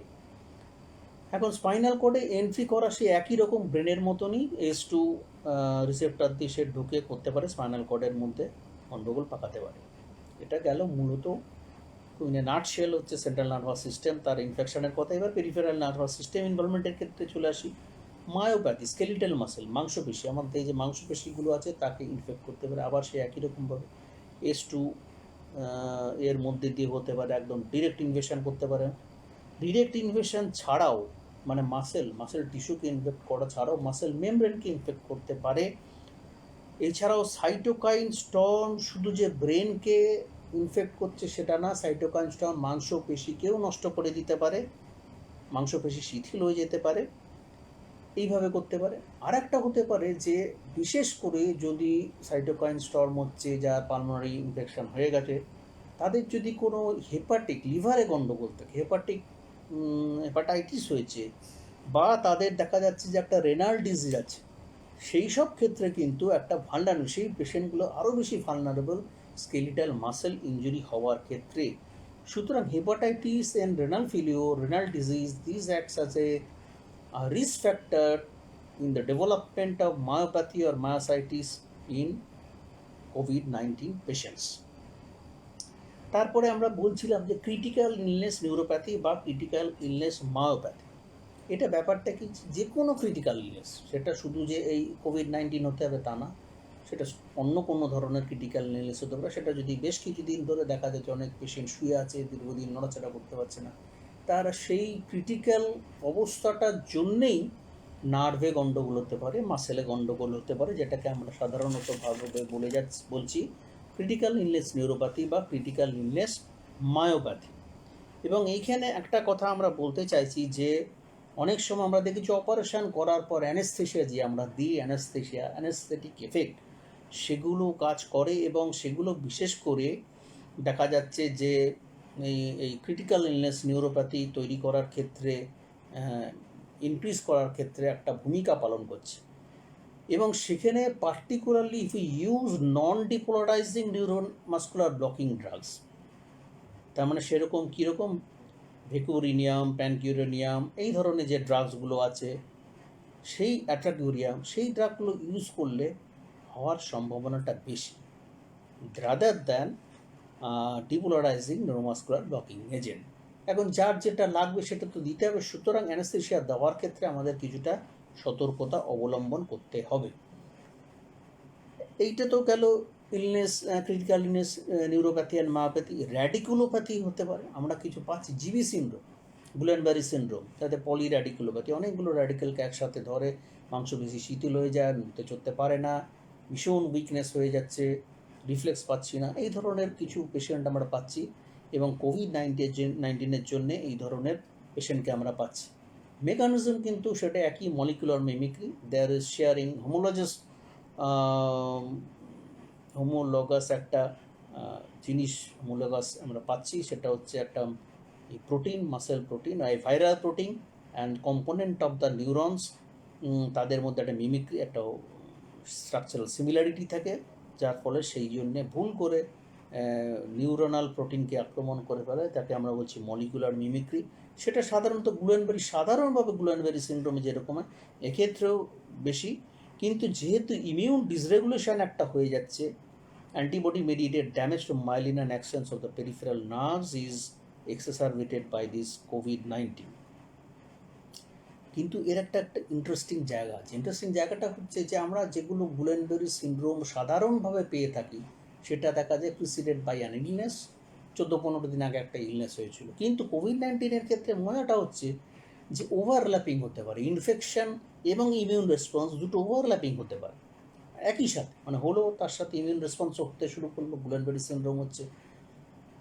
Rather it is better to call this a para-infectious than it post-infectious. So it is a para-infectious nature than a post-infectious. সেইটা একটা খুব ক্রিটিক্যাল ব্যাপার, একটা ইন্টারেস্টিং ব্যাপার, এবং এটা দিয়ে আমরা বুঝতে পারি হয়তো কোভিডের জন্যই হয়েছে। এছাড়াও আমরা পেতে পারি, আমরা জানি, আমরা ডাক্তার যারা পড়াশোনা করছি বা যারা ডাক্তারিটা করছি, আমরা জানি যে গুলেনবারির অনেকগুলো ভ্যারিয়েন্ট আছে, মিলার ফিশার ভ্যারিয়েন্ট, বা ক্রেনিয়াল নার্ভগুলোকে ধরে, multiple cranial nerve palsies, Miller facial variant. ঠিক সেই জিনিসটাও এটা হচ্ছে একই রকমভাবে হতে পারে কোভিড-19 ক্ষেত্রে। কিন্তু আমার এখানে একটা ইন্টারেস্টিং জিনিস আছে। সাধারণত মিলার ফিশার সিনড্রোমে আমরা যে অ্যান্টিবডিটা পাই সেটা হচ্ছে anti-GQ1B, কিন্তু এই যে ফিশারের মতো আমরা যেটা এখানে পাচ্ছি, তাকে আমরা মোর কমনলি আমরা পাই anti-GD1B, anti-GQ1B, anti-GD1B। সুতরাং এইটা দেখে আমরা খানিকটা আন্দাজ হয়তো করতে পারি যে কোভিড-19 জন্য গুলেনবারিটা হয়েছে, গুলেনবারি সিনড্রোমটা হয়েছে। এবং জিবিএস কখনোই আমরা বলি যে ডিরেক্ট ইনফেকশন, এতক্ষণ আমরা যেটা বলছিলাম যে ডিরেক্ট ইনফেকশনের জন্য নয়, এটাকে direct triggered by an attack on the nerve, but the basis is immunologic mechanism. এখন এই প্যান্ডেমিকের যুগে আমরা কিভাবে বাঁচতে পারবো, আমাদের নিউরোলজিক্যাল কোমরবিডিটিসগুলো কীরকমভাবে আমাদের চলছে, সেইগুলোকে আমরা বাঁচতে পারি। ধরুন একটা লোকের নিউরোলজিক্যাল ডিজিজ ছিল, তার কোভিড আক্রমণ হলো, একটা স্ট্রোক, তার কোভিড আক্রমণ হলো, একটা গুলেনবারি ছিল, কোভিড নয়, তার কোভিড আক্রমণ হলো। অর্থাৎ আমি বলতে চাই নিউরোলজিক্যাল কোমরবিডিটি আছে এবং তার কোভিড-19 হচ্ছে, সেখানে আমরা কিভাবে ডিল করবো পেশেন্টকে, বিপদটা কি, আউটকামটা কি, এটা আমরা একটু বুঝতে চাইতে পারি। এবং দেখা যাচ্ছে যে কেস ফ্যাটালিটি বা সংকটজনক অবস্থাটা অনেক বেড়ে যাচ্ছে একটা স্ট্রোকের, যদি একটা সাধারণভাবে স্ট্রোক বা একটা স্ট্রোক প্লাস কোভিড-19, তাদের আউটকাম কিন্তু অনেক বেশি খারাপ হয়ে যাচ্ছে। এবং প্রত্যেকটা ডিজিজের ক্ষেত্রেই, সেটা মায়োপ্যাথি হোক, নিউরোপ্যাথি হোক, জিবি সিনড্রোম হোক, তাদের আউটকামটা অনেক পোরার হয়ে যাচ্ছে। এখন অনেকগুলো জিনিস, যেমন নিউরোলজিক্যাল ডিজিজ, যেমন অ্যালজাইমার্স ডিজিজ, বয়স্কদের ভুলে যায় মানুষ, যেমন ধরে নেওয়া যাক পার্কিনসন্স ডিজিজ, তাদের নড়তে চড়তে পারে না, স্টিফ হয়ে যায়, স্লথ হয়ে যায়, কাঁপতে থাকে। এই যে রোগগুলো হচ্ছে, সেগুলোর সাথে কি কোভিডের কোনো সম্পর্ক আছে? একদম নিশ্চিতভাবেই আছে। আমরা দেখছিলাম যে ব্রেনের বিভিন্ন নিউরনকে আক্রমণ করছে, নষ্ট করে দিতে পারছে। আর অ্যালজাইমার ডিজিজ, পার্কিনসন ডিজিজ, সেখানেও কিছু সেল নষ্ট হচ্ছে। সুতরাং ওখানেও হচ্ছে, এখানেও হচ্ছে। যদি এই দুটো একসাথে হয়, তাহলে নিশ্চয়ই বোঝা যাচ্ছে যে সেল নষ্ট হওয়ার চাপটা, বার্ডেনটা অনেক বেশি বেড়ে যাবে। সুতরাং অ্যালজাইমার্স ডিজিজ, তাদের নষ্ট ডিজিজ সিভিয়ারিটিটা অনেক বেশি হতে পারে, পার্কিনসনের সিভিয়ারিটিটা বেশি হতে পারে। কিন্তু আমরা আরেকটু ভাবতে চাইছি যে অন্যভাবেও গণ্ডগোল হতে পারে, যে অ্যালজাইমার ডিজিজ, যে লোকটা ভুলে যাওয়ার রোগ, কোভিড-19 যদি হয়ে থাকে, তার সে ভুলে যাচ্ছে, সে বুঝতে পারছে না, পরিস্থিতির গুরুত্ব তাকে বোঝানো যাচ্ছে না, আমি বললাম সে ভুলে গেল, পরিস্থিতিটা এই আছে সে ভুলে গেল, ওষুধ খাওয়ার কথা এগুলো সে ভুলে গেল। সেইভাবেও কিন্তু এই যে লাইফস্টাইলটা তাদের ক্ষেত্রে কোভিডের জন্য যে চেঞ্জ হয়ে যাচ্ছে, সেটার জন্য আরও বেশি ক্ষতিগ্রস্ত হচ্ছে। বা উল্টো দিক থেকে এই যে অ্যালজাইমার্স ডিজিজ, ভুলে যাওয়ার রোগ, মেনে নিতে পারছি ইত্যাদি যে হচ্ছে, তার জন্য সে অনেক বেশি এই কোভিড-19 যে রিস্ক ফ্যাক্টর হচ্ছে সেটা ভুলে না গিয়ে তার প্রতি এক্সপোজারটা তার বেশি হয়ে যাচ্ছে। সুতরাং দুদিক থেকেই দেখা যাচ্ছে এই লোকগুলো অ্যালজাইমারের রোগ কোভিডের জন্য বেশি ভালনারেবল, আবার কোভিড হলে অ্যালজাইমার আরও বেশি খারাপ হয়ে যাচ্ছে, দুটোই সমানতালে হতে পারে। তাহলে এটা করছে কীভাবে? শুধুই এরা আক্রমণ করছে এরকমটা না, অনেক সময় দেখা যাচ্ছে যে কোভিড হওয়ার ফলে ডিজিজটা ছিল, কিন্তু ডিজিজটা কোভিড হওয়ার ফলে আনমাস্ক হয়ে গেল, এক্সাসারবেট করে গেল। এটাও হতে পারে যে কোভিড ডিরেক্টলি ডিজিজটা করলো না, কিন্তু কোভিড হওয়ার ফলে যে ডিজিজটা লিমিটেড ছিল বা আমরা দেখতে পাচ্ছি না, সাবক্লিনিক্যাল ছিল, সেটা সারফেসে চলে এলো বা এক্সাসারবেট করে গেল। এবং এটা হচ্ছে কেন? আবার সেই অটো ইমিউন নিউরোমাস্কুলার ডিজিজ, যেমন বেশ কিছু disease, myasthenia gravis, CIDP, chronic inflammatory polyradiculopathy, radiculoneuropathy, motoneuropathy, amyotrophic lateral sclerosis, এইগুলো যে অটো ইমিউন কিছু রোগ, সেগুলো কিন্তু দেখা যাচ্ছে কোভিড-19 ফলে আনমাস্ক হয়ে যাচ্ছে।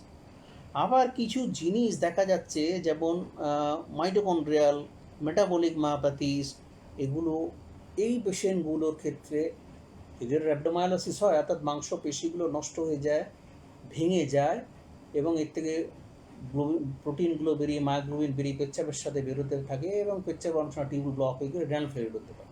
এটা একটা কমপ্লিকেশানস। কিন্তু মাইটোকন্ড্রিয়াল এবং মেটাবলিকের যেই কমপ্লিকেশনটা অনেক বেশি বেড়ে যাচ্ছে যদি তারা কোভিড-19 দ্বারা ইনফেকশান হয়, এইভাবে হতে পারে।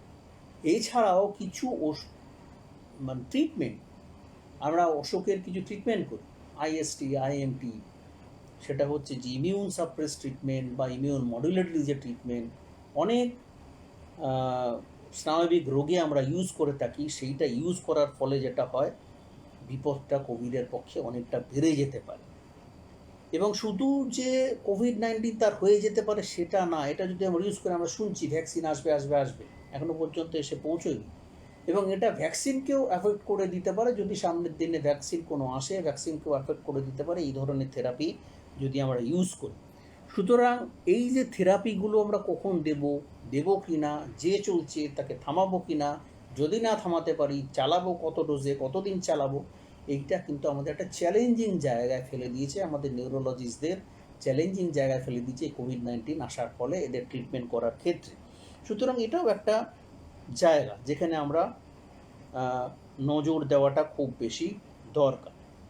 এবার যে কথাটা আমরা বলতে চাইবো সেটা হচ্ছে যে ম্যান পাওয়ার শর্টেজ হচ্ছে, ওষুধের শর্টেজ হচ্ছে, ট্রান্সপোর্টেশনের ক্ষেত্রে গণ্ডগোল হচ্ছে, এইগুলো হচ্ছে যে ট্রিটমেন্ট, ম্যানেজমেন্ট বা ডিজিজ মেকানিজম, এইগুলোর কোরোলারি একটা কিছু কিছু ব্যবস্থা, যে ব্যবস্থাগুলো এই পুরো ঘটনাটাকে ভীষণভাবে অ্যাফেক্ট করে দিচ্ছে, সেই দিকটাও আমাদের একটু নজর দেওয়া দরকার। আমি এতক্ষণ যেটা বললাম সেটা শুধু কিছুটা ক্ষণস্থায়ী, মানে খুব তাড়াতাড়ি, মানে এক্ষুনি কী হবে, এক্ষুনি কী হতে পারে, কিন্তু কিছু লং টার্ম এফেক্টও হতে পারে। কোভিড হলো, তার কিছু কিছু লং টার্ম এফেক্টও হতে পারে। ARDS, acute respiratory distress syndrome হলো, তার একটা লং টার্ম এফেক্ট হতে পারে, তার লাংটা নষ্ট হয়ে থাকতে পারে, তার কিছু হওয়ার ফলে সে সবসময় প্রোন টু আদার ডিজিজেস হয়ে থাকতে পারে। রিহ্যাবিলিটেশনের ক্ষেত্রে তার প্রবলেম হতে পারে, যেটা লং টার্ম ক্ষেত্রে একটা স্ট্রোকের পেশেন্ট দেখা যাচ্ছে সে গেন করে নিল পাওয়ার তাড়াতাড়ি, কিন্তু কোভিড হওয়ার ফলে দেখা যাচ্ছে যে পারছে না। এই ধরনের কিছু গণ্ডগোল হতে পারে। তাহলে আমাদের নিউরোলজিস্ট তাদের ভূমিকাটা এই পরিবেশের মধ্যে কি হবে, কি করতে পারি আমরা? তাহলে একটা প্রধানত রেসপিরেটরি ট্র্যাক্ট ইনফেকশান যেখানে হচ্ছে, সে কী করছে, ডিরেক্ট এফেক্ট এবং সিস্টেমিক ইলনেস করে দিয়ে যে ঘটনাটা ঘটিয়ে দিল নিউরোলজিতে, তাকে আমরা কিভাবে সামলাতে পারি? যেখানে আমরা বলছি যে কাছে যেতে পারবো না, যেখানে আমরা বলছি লকডাউন করছি, সেইখানে টেলিমেডিসিনের ভূমিকা খুব গুরুত্বপূর্ণ আছে। কিন্তু এটা যেই বলছি, বলার সাথে সাথেই টেলিমেডিসিন, ওরা বাবা বিরাট ব্যাপার, সত্যি কিছুটা তো বিরাট ব্যাপার বটেই, কারণ টাকা পয়সার ব্যাপার আছে, অ্যাফোর্ডেবিলিটির ব্যাপার আছে, অ্যাক্সেসিবিলিটির ব্যাপার আছে, তারপরে কে কীরমভাবে ইউজ করতে পারবে তার ব্যাপার আছে, ডক্টর পেশেন্ট রিলেশনশিপ একদম 1:1 এই যে কমিউনিকেশন সেটা নষ্ট হয়ে যেতে পারে। সুতরাং এইগুলো অনেক ব্যাকওয়ার্ড এফেক্ট মানে ডিসঅ্যাডভান্টেজ আছে, but there are some advantages too, যে আমরা কাছাকাছি না এসেও এক্সপোজার না হয়েও কিছু বাতলি দিতে পারি টেলিমেডিসিন দিয়ে, সেটা আমরা করতে পারি। কিন্তু শুধু টেলিমেডিসিন তো করলে হবে না, আনডিসরাপ্টেড সাপ্লাই অফ মেডিসিনস তাকে দিতে হবে, পার্সোনাল প্রোটেক্টিভ ইকুইপমেন্ট দিতে হবে। শুধু টেলিমেডিসিনে বলে দিলাম আর এইগুলো দিলাম না, তাহলে কিন্তু চিকিৎসার ব্যাপারটা সম্পূর্ণ থাকলো না, এদিকটাও আমাদের নজর দিতে হবে। এবং আর একটা বড় ইম্পর্টেন্ট জিনিস হতে পারে যে ইন্টারভেনশনটা মাস্ট বি টাইমলি অ্যান্ড এফিকেসিয়াস। শুধুই আমি বলে দিলাম তা না, যে একটা টাইমলি হতে হবে, এবং যেটা বলছি দ্যাট শুড বি এফিকেসিয়াস, এবং হতে পারে যেটা ইন্ডিভিজুয়াল বেসিস 1:1 বেসিসে, ইন্ডিভিজুয়াল বেসিসে ট্রিটমেন্টের কথাটা আমরা চিন্তা করব, স্পেসিফিক ইন্টারভেনশনের কথা চিন্তা করব, স্পেসিফিক টাইম উইন্ডোর কথাটা আমরা চিন্তা করব। এখন স্ট্রোক পেশেন্ট সে একটা সিমটোম্যাটিক কোভিড পেশেন্ট হতে পারে, আবার অ্যাসিমটোম্যাটিক পেশেন্ট হতে পারে। সেই জন্য একটা আমাদের ক্ষেত্রে ভয়ের ব্যাপার আছে, বোথ পেশেন্টের ক্ষেত্রে ভয়ের ব্যাপার আছে, হেলথ কেয়ার ইন্ডিভিজুয়াল তাদের ক্ষেত্রে ভয়ের ব্যাপার আছে। সুতরাং সেই দুটো ব্যাপার মাথায় রেখে টেলিমেডিসিন একটা সাধারণভাবে সম্ভাবনাময় জায়গা হিসেবে উঠে আসতে পারে, বাকি সবগুলোকে একসাথে নিয়ে। কিন্তু এখানে আমাকে দ্রুত কোভিড-19 তার রিভ্যালুয়েশন করে ফেলতে হবে, দ্রুত ওর স্ট্রোকের রিভ্যালুয়েশনটা করে ফেলতে হবে, হেলথ কেয়ার প্রোভাইডারকে কী কাজটা করতে পারবে দ্রুত করে ফেলতে হবে। সেটা করে ফেলতে পারলে তবেই আমরা স্ট্রোক এই ব্যাপারটাকে সামলে বা অন্যান্য যে ইলনেসের কথা বললাম সেটা হতে পারে। এখন ম্যানেজমেন্ট কি করব? যেভাবে আমরা স্ট্রোক ম্যানেজমেন্ট কোভিড-19 যখন ছিল না সেভাবেই করতে পারি কি?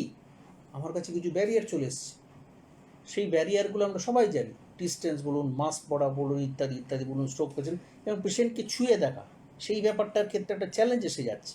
তাহলে আমরা কীভাবে কন্ট্রোল করতে পারি? তা আমরা এখানে একটা বলছি প্রোটেক্টেড স্ট্রোক স্কোর কোড।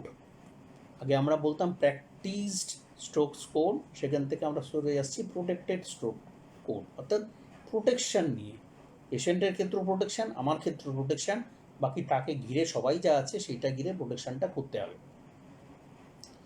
এছাড়াও দেখা যাচ্ছে যে এই স্ট্রোক পেশেন্টের কগনিটিভ ইম্পেয়ারমেন্ট হয়, 10 to 12% স্ট্রোক পেশেন্টে আমরা জানি যে কগনিটিভ ইম্পেয়ারমেন্ট হয়, ডিসআর্থ্রিয়া হতে পারে, অ্যাফাসিয়া, বলতে পারছে না কি হচ্ছে, এগুলো সমস্যা হয়ে দেখা দিতে পারে।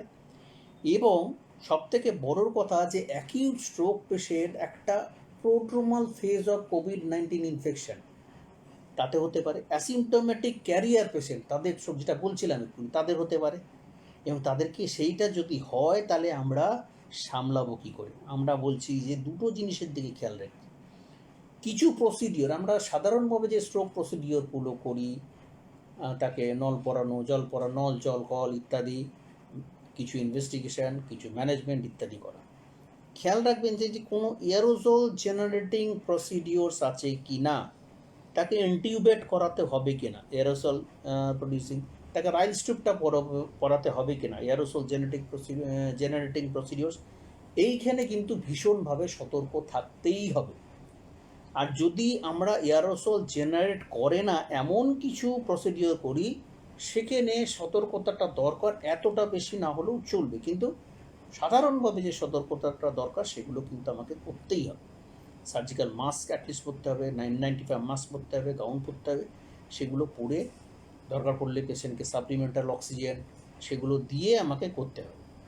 তৃতীয়ত আমরা বলছি যে স্ট্রোক ইউনিটের মধ্যে আগে তো আমরা অনেক মেম্বার রাখতে পারতাম, সেই নাম্বারটাকে মিনিমাইজ করতে হবে, যেটুকু না রাখলেই নয় সেইটুকু মেম্বারদের রাখতে হবে। স্বাভাবিক ব্যাপার, যদি যত বেশি রাখবো তত হচ্ছে ইনফেকশান ইত্যাদি হওয়ার চান্স বাড়বে। 4 নম্বর আমরা বলছি যে একটা প্রিকশনারি মেজার্স, এমনকি তাকে নিয়ে যাওয়া একটা জায়গা থেকে আর একটা জায়গায় নিয়ে যাওয়া, এক হাসপাতাল থেকে আর এক হাসপাতাল, ইভেন একটা হাসপাতালের ডিপার্টমেন্ট থেকে ইমেজিংয়ে নিয়ে যাওয়া, সেই পুরো সময়টায় ধরে তাদের কেয়ার নিতে হবে, তাদের প্রোটেকশনের ব্যবস্থা করতে হবে। খুব ভালো হয় যদি তাদের জন্য একটা সেপারেট পাথওয়ে ফর কোভিড-19 পেশেন্টস করা যেতে পারে। যদি একটা ক্রিয়েশন ফর স্ট্রোক গ্রিনওয়ে, আমরা দেখছি এখন গ্রিনওয়ে হচ্ছে, স্ট্রোক গ্রিনওয়ে আমরা তৈরি করতে পারি, এইগুলো আমাদের উপকারে লাগতে পারে। 5 নম্বর আমরা বলছি অ্যাপ্রোপ্রিয়েট থেরাপি আমরা দেব। অ্যাপ্রোপ্রিয়েট থেরাপি স্ট্রোকের আমরা কি জানি, কিন্তু আজকে কোভিড-19 প্রেক্ষাপটে দাঁড়িয়ে সেইগুলো সবটা দেওয়া সম্ভব কিনা সেটাও আমাকে বিচার করে দেখতে হবে। আমাকে দেখতে হবে আদার কোনো আন্ডারলাইং কোমরবিডিটিস আছে কিনা, কোনো আদার অর্গান ড্যামেজ আছে কিনা, রেনাল ড্যামেজ, হেপাটিক ড্যামেজ আছে কিনা। সেটা আগেও নিশ্চয়ই ছিল, কিন্তু কোভিড-19 ক্ষেত্রে আরও বেশি গুরুত্বপূর্ণ হয়ে গেছে। আমরা একটা স্কোর ইউটিলাইজ করতে পারি, sequential organ failure assessment score. সেটা দিয়ে আমরা দেখতে পারি যে বিভিন্ন অর্গান তারা ড্যামেজ হচ্ছে কিনা আন্দাজ পাওয়া যেতে পারে। কোভিড-19 স্ট্রোক দুটোই কিন্তু রেনাল ইনসাফিসিয়েন্সি করে দেওয়ার জন্যে দুজনেই both of these disease is prone to develop a condition of renal disease, renal insufficiency. আমরা অনেক স্ট্রোক পেশেন্টের দিকে হতে পারে, সেই দিকটা খেয়াল রাখতে হবে। এবার ধরুন ইমেজিং করতে নিয়ে গেলাম, কন্ট্রাস্ট অ্যাডমিনিস্ট্রেশন করব। আমরা আগে অত খেয়াল করতাম না, কিন্তু এখন ডিহাইড্রেশনের জায়গাটা মাথায় রাখতেই হবে, তাকে হাইড্রেট করার কথা খেয়াল রাখতে হবে, নাহলে তার নতুন করে বিপদ ঘটে যেতে পারে। 6 নম্বর আমরা বলছি যে এই যে বললাম লিউকোসাইটোসিস হচ্ছে, ডি ডাইমার বেড়ে যাচ্ছে, সিআরপি বেড়ে যাচ্ছে, এইরকম অবস্থায় আমরা আরটিপিএ দেব। এখন সেই আরটিপিএ যদি আমরা দিই, সেই আরটিপিএ দেওয়ার ক্ষেত্রে একটা বিপজ্জনক জায়গায় আমরা পৌঁছতে পারি। আমরা জানি যে আরটিপিএ আমরা ওই আরটিপ্লেস দিয়ে মানে করি আর কি, থ্রম্বোলাইসিস করি। থ্রম্বোলাইসিস করার একটা বিপদ হচ্ছে ব্লিডিং হতে পারে। কিন্তু এই কোভিড-19 প্রেক্ষাপটে যখন এই ইনফ্ল্যামেটরি মার্কারগুলো বেশি হচ্ছে, তার ব্লিডিং হওয়ার চান্স কিন্তু অনেক বেশি। এটা মাথায় রাখতে হবে, এটা মাথায় রেখে জাজমেন্ট করতে হবে। যদি হেপাটিক ডিসফাংশন থাকে সেই পিরিয়ডে, তার অনেক ক্ষেত্রে তার এই ব্লিডিং হয়ে যাওয়ার চান্স অনেক বেশি। এবং যদি এই যে ডিসফাংশন কেন হচ্ছে, হেপাটিক ডিসফাংশন হলে এদের ক্লিয়ারেন্সটা কম হবে, এই যে আরটিপ্লেস ইত্যাদি তাদের রক্তে থাকার সময়টা বেড়ে যাবে, ব্লিডিং হতে পারে বেশি। এই দিকগুলোকে কিন্তু আমরা খেয়াল রাখতে হবে। মেকানিক্যাল থ্রম্বেক্টমি যখন আমরা করছি, আমাদের বিআইনে আমরা মেকানিক্যাল থ্রম্বেক্টমি করেছি, সাকসেসফুলি করতে পেরেছি, কিন্তু সেগুলো করতে গেলেও এটা যেহেতু একটা ভীষণ ইনভেসিভ প্রসিডিওর এবং এয়ারোজল অনেক সময় হতে পারে, জেনারেট হতে পারে, সেগুলো মাথায় রেখে প্রস অ্যান্ড কনস সবটাকে ভেবে নিয়ে তবে আমার এই দিকে এগোনো উচিত। দরকার পড়লে আমরা ট্র্যাকিওবঙ্কল অ্যাসপিরেট করে দেখে নিতে পারি যে তার কোভিড আছে কি নেই। এরপরে আমরা বলছি যে প্রত্যেকটা ইনস্টিটিউট আমাদের প্রত্যেকটা তাদের নিজস্ব পলিসি থাকা উচিত যে কী করে আমরা ডিকন্টামিনেশন করব, কী করে ডিসইনফেকশন করব, কি জায়গায় যে মডিফিকেশান করা উচিত, critical patient, semi critical patient, non critical patient, তাদের ক্ষেত্রে পলিসিগুলো কী হবে, আগে কীরকম ছিল তার থেকে আমরা কতটা চেঞ্জ করব, এই দিকগুলোকেও কিন্তু একটু মাথায় রাখা উচিত। আলাদা কোনো স্যুট থাকা উচিত কি না, এগুলো একটু দেখা উচিত পার্টিকুলার ম্যানেজমেন্টের দিক থেকে। এটাও 9 নম্বরের ক্ষেত্রে বলছি আমরা অ্যান্টিপ্লেটলেট ইউজ করি, কোয়াগুল্যান্ট ইউজ করি অ্যাকিউট স্ট্রোকের ক্ষেত্রে। সেটা কতটা করতে পারবো সেটা আজকে আমাদের কাছে একটা চ্যালেঞ্জ হিসেবে এসে যাচ্ছে। সেটা দিলে ব্লিডিংয়ের চান্স বেশি হয়ে যাবে না তো? যাই হোক, আমরা এটা দিয়ে থাকি, কারণ স্ট্রোক সেই পেশেন্টকে যদি আমরা মনে করি যে এটা লাইফ সেভিং হবে, এর ঠিক এর বিপদের থেকে এর সাহায্যকারী ভূমিকাটা বেশি, কস্ট বেনিফিট মানে রিস্ক বেনিফিট রেশিও বেনিফিটটা বেশি, সুতরাং আমাকে দিতেই হবে। আর যদি দেখা যায় যে দিয়ে গণ্ডগোল হওয়ার আশঙ্কা বেশি, উইথহোল্ড দিস ড্রাগস ফর, যদি থ্রম্বেক্টমি করি, আমরা থ্রম্বোলাইসিস করি, উইথহোল্ড করি, সেই উইথহোল্ডটা তো অবশ্যই করতে হবে। 10 নম্বর জায়গায় যেটা আমরা বলতে চাইছি যে অন্যান্য যে সমস্ত বিষয়গুলো আরও যেগুলো রয়ে গেল, general preventive care, general hygiene, সেইগুলো আরও বেশি করে নজর দেওয়া দরকার হচ্ছে স্ট্রোক পেশেন্টের ম্যানেজমেন্টের ক্ষেত্রে কোভিড-19 প্রেক্ষাপটে। এরপরে আমরা চলে আসবো সিজারের ক্ষেত্রে, তাকে আমরা কিভাবে ম্যানেজ করব। সিজার ম্যানেজ আমরা সবাই করি, আগেও করেছি, অনেক করেছি, কিন্তু কোভিড-19 জন্য আমরা কি করতে হবে সেটা হচ্ছে যে এটা কোভিড-19 আগেও বলেছি, ডিজিজ প্রসেস ইটসেলফ এবং ইমিউনোমডুলেটরি থেরাপি, তার জন্য কিছু গণ্ডগোল হতে পারে for the underlying autoimmune process, তার জন্য এগুলো আমরা দিয়ে থাকি। আমরা অ্যান্টিএপিলেপটিক দিই, অটো ইমিউন কোনো এপিলেপসি হলে ইমিউনোমডুলেটরি ড্রাগ দিই। এখন এই অ্যান্টি এপিলেপটিক চালাবো আর ইমিউনোমডুলেটরি ড্রাগ চালাবো, সেটা কখন চালাবো, বন্ধ করবো কিনা, এগুলো একটু আমাদের খুব চিন্তা করে করা উচিত।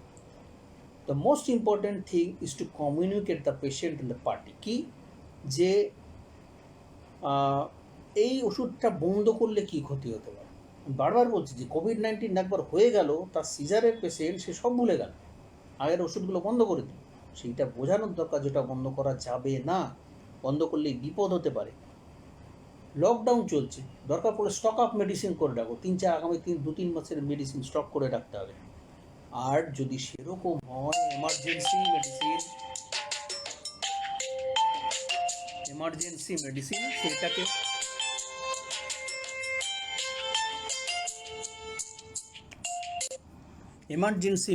সেই মেডিসিনগুলোকে একটা আমার হাতের কাছে রেখে দিতে হবে, বিশেষ করে বেনজোডাইয়াজেপিন, যাতে অন্তত কখনো যদি সিজার ডিসঅর্ডারের অ্যান্টি এপিলেপটিক ড্রাগ যদি তার ঘাটতি পড়ে যায়, ফুরিয়ে গিয়ে থাকে, অন্তত সেই সমস্যাটুকুকে আমি বাঁচিয়ে রাখতে পারি, এই সমস্যাটার সমাধান করার জন্য ওষুধটাকে বাঁচিয়ে রাখতে পারি। এছাড়া আমরা কি করতে পারি, পেশেন্টের ভিজিট কম করতে হবে। মানে ভিজিট বলতে আমি বলছি ডাক্তারদের সাথে ভিজিটের নাম্বারটা কমানো উচিত। Exposure to infection, epileptic patient তাদের কমানো উচিত। অ্যাকিউট অ্যাটাক অফ সিজার যাতে না হয় তার জন্য ভীষণভাবে খেয়াল রাখা উচিত। এমার্জেন্সি ডিপার্টমেন্টে যাতে না নিয়ে যেতে হয় সেই জন্যে যা যা করা সেগুলো করা উচিত।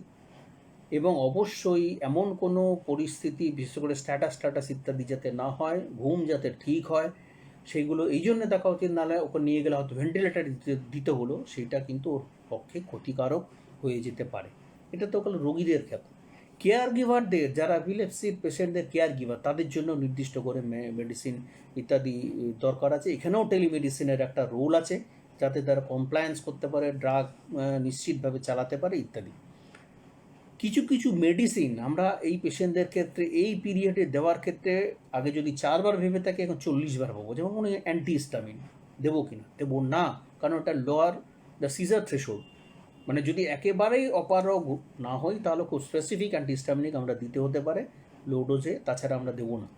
গ্র্যাভেট সিনড্রোমের ক্ষেত্রে যদি এরকম কোনো সিনড্রোম হয় যেখানে আমার দিতেই হচ্ছে, ফিভার হচ্ছে, ফিভারের কন্ট্রোল করার জন্য যা যা দেওয়া দরকার, সিজার, অ্যাসিটামিনোফেন, সেগুলো আমাকে দিতে হবে।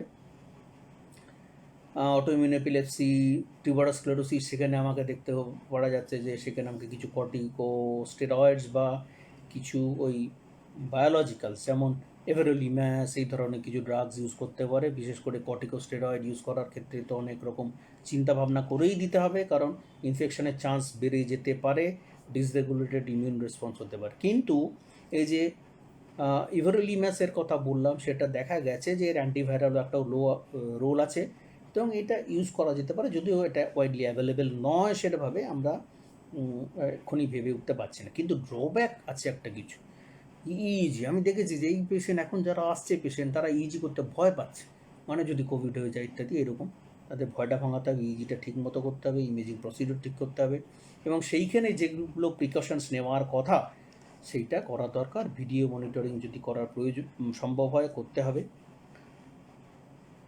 এবং এই যে আমি বারবার বলছিলাম যে অটোইমিউন এপিলেপসির ক্ষেত্রে বা কোনো ক্ষেত্রে যখনই কোনো ইমিউনোমডুলেটর ড্রাগ বা ইমিউন সাপ্রেশন ড্রাগ আমরা দেবো কি না, দ্য মোস্ট ইম্পর্টেন্ট আমরা কি, এটা আমার গাইডলাইনটা কী হবে, নতুন করে আমরা দিতে চাইবো না, যার চলছে তাকে আমরা দেব।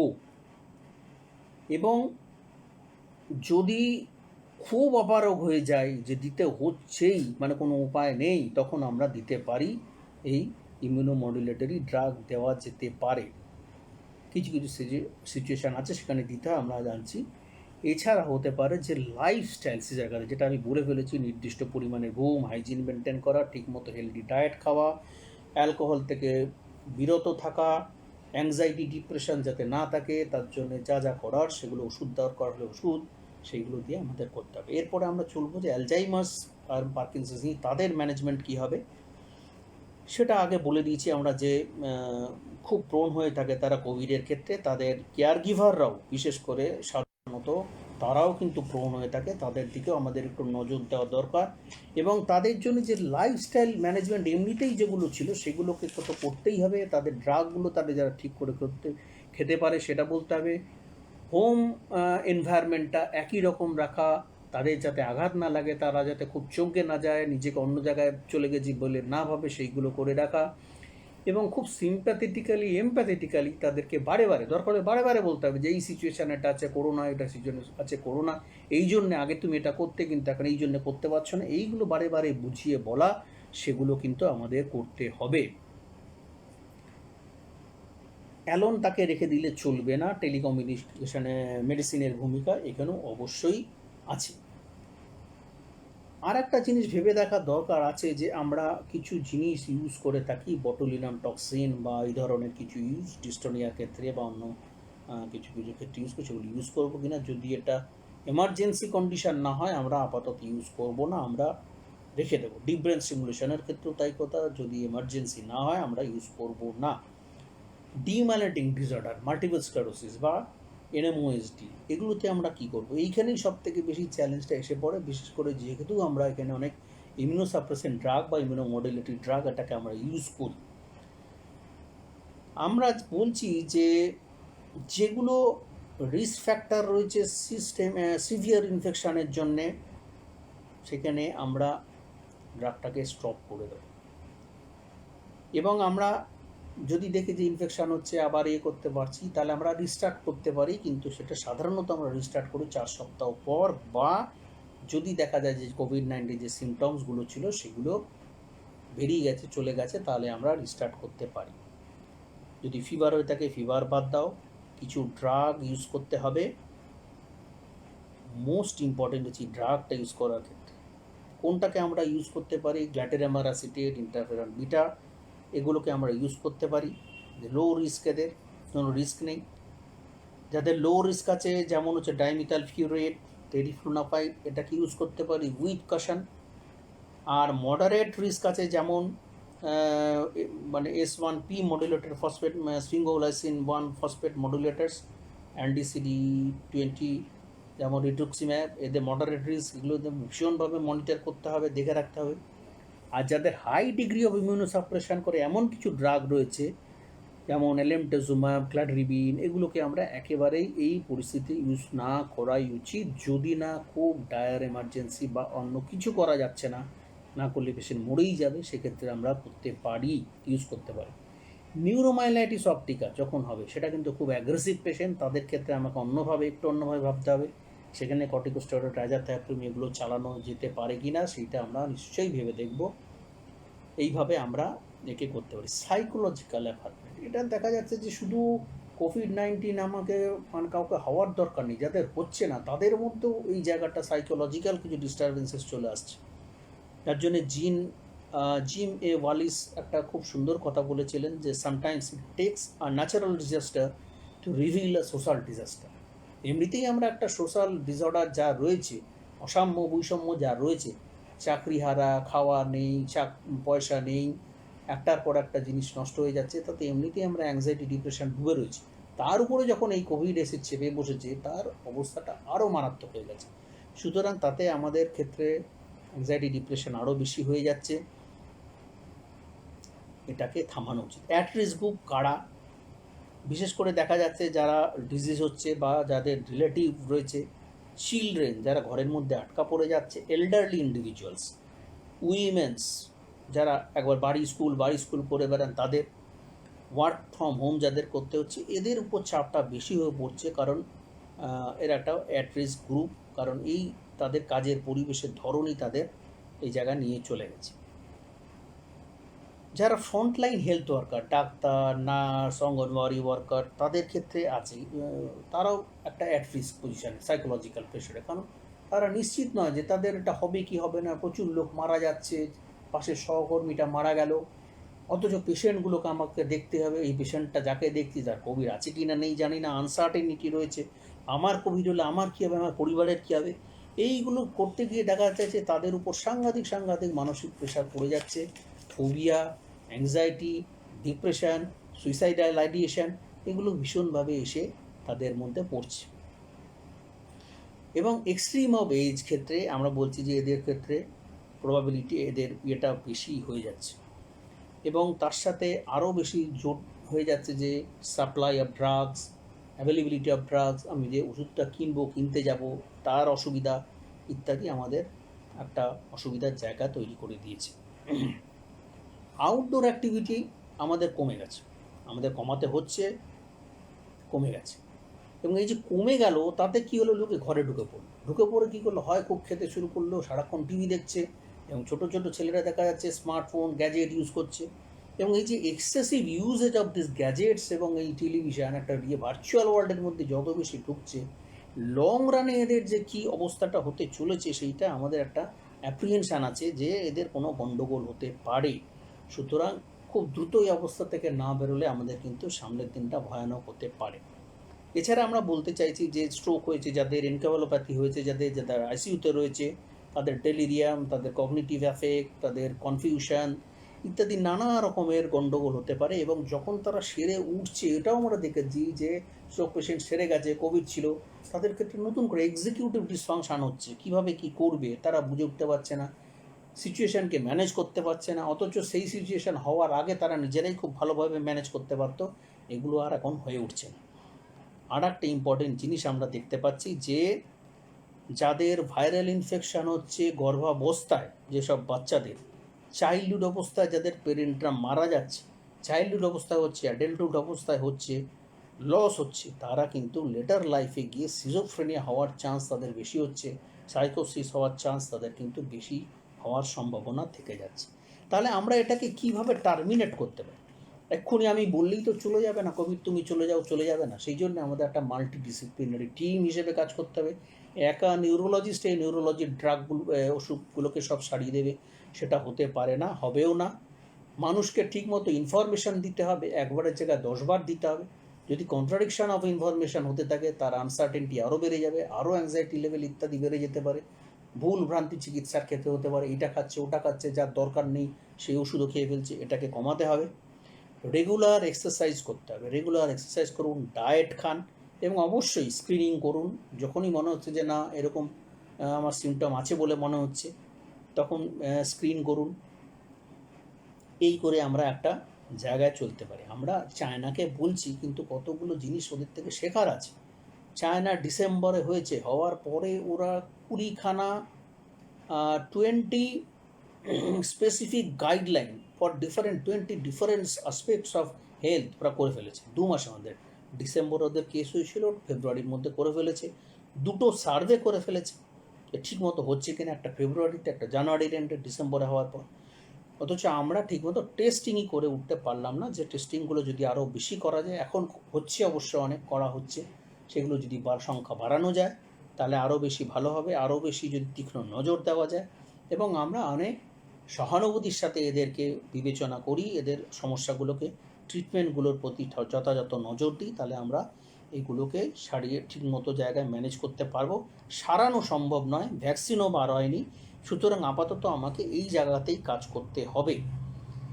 তো যেটা বলে আমি শেষ করতে চাইছি সেটা হচ্ছে যে নিউরোমোলজিক্যাল ম্যানিফেস্টেশন অনেক বেশি diverse, varied, heterogeneous character, ranging from very mild symptoms of headache, dizziness to একদম কোমাটোস কন্ডিশন, সাইকোসিস এটসেট্রা।